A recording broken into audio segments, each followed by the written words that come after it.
बहुत पुराने समय की बात है। एक राजा थे द्रुपद। उनका राज्य पांचाल कहलाता था। राजा द्रुपद के मन में वर्षों से एक इच्छा थी कि उन्हें ऐसी संतान मिले जो साधारण न हो, जो उनके जीवन और वंश का नाम रोशन करे। इसी इच्छा के साथ उन्होंने एक बड़ा यज्ञ कराया। उसी यज्ञ की अग्नि से एक कन्या प्रकट हुई। यह कोई सामान्य जन्म नहीं था। अग्नि से उत्पन्न होने के कारण उसका तेज अलग था। उसका नाम रखा गया पांचाली, जिसे आगे चलकर लोग द्रौपदी कहने लगे। पांचाली बचपन से ही बहुत समझदार थी। वह चुप रहने वाली लड़की नहीं थी। जो सही लगता वह बोलती थी। जो गलत लगता उसका विरोध करती थी। वह जानती थी कि स्त्री होना कमजोरी नहीं है। उसने राजमहल में रहते हुए भी कभी घमंड नहीं किया, लेकिन कभी डरकर भी नहीं जी। जब वह बड़ी हुई तो उसके स्वयंवर की घोषणा हुई। दूर दूर से राजा आए। स्वयंवर आसान नहीं था। लक्ष्य बहुत कठिन था। बहुत से राजा असफल हुए।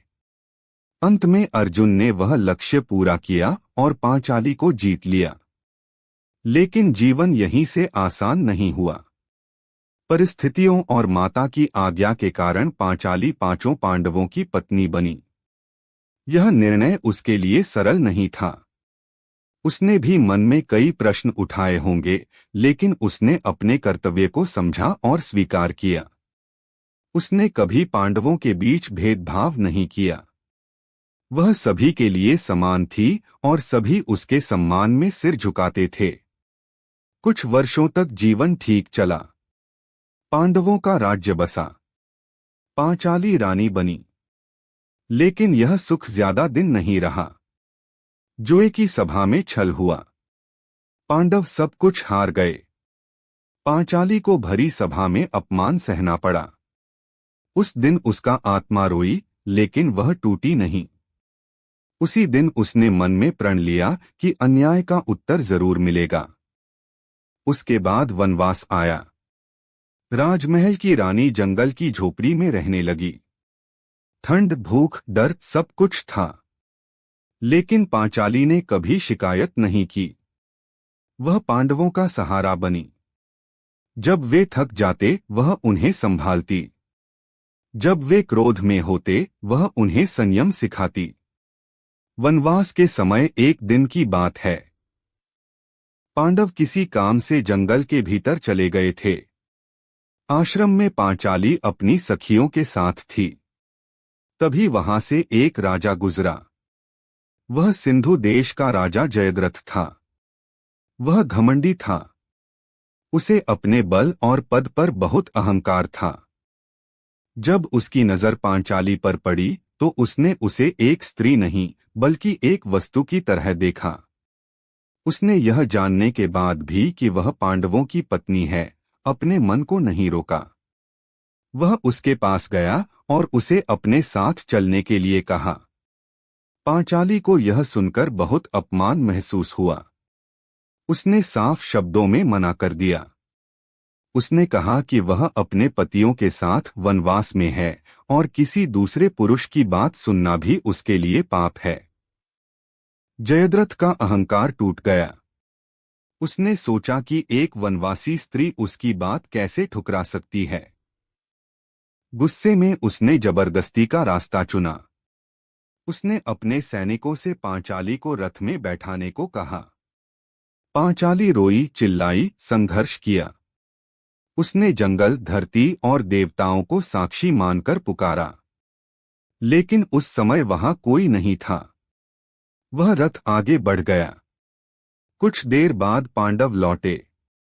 आश्रम खाली था। सखियां रोती हुई सारी बात बताने लगीं। यह सुनकर पांडवों का क्रोध भयानक हो गया। भीम तो जयद्रथ को जीवित छोड़ने के पक्ष में नहीं था। अर्जुन ने तुरंत पीछा करने की तैयारी की।